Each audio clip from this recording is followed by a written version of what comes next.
प्यारे बच्चों, good morning. पहले आप इस वीडियो को लाइक और सब्सक्राइब ज़रूर कर लें ताकि अगली वीडियो आपको आसानी से मिल सके। प्यारे बच्चों, आज हम सबक नंबर 10 बुढ़िया और चिड़िया की कहानी पढ़ेंगे। सबसे पहले हम नज़म का खलासा पढ़ेंगे।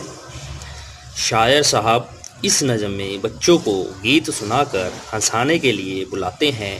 एक दफ़ा एक बुढ़िया ने एक छोटी सी नन्ही मुन्नी भोली भाली चिड़िया पाली।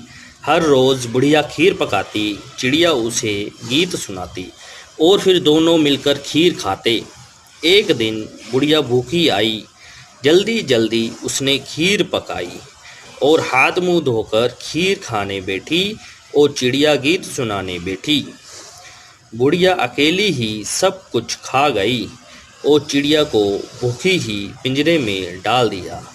भूख से नढाल चिड़िया को सारी रात नींद नहीं आई और वो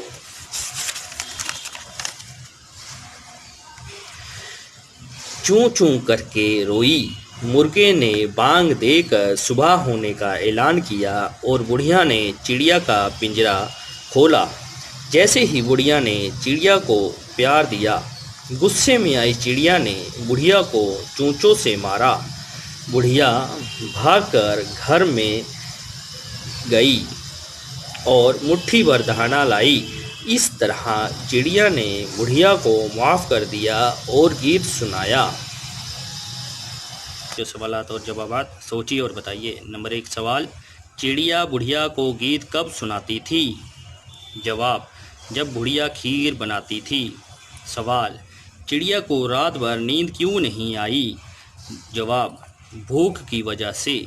सवाल, बुढ़िया ने चिड़िया को कैसे मनाया? जवाब, मुट्ठी भर दाना डालकर।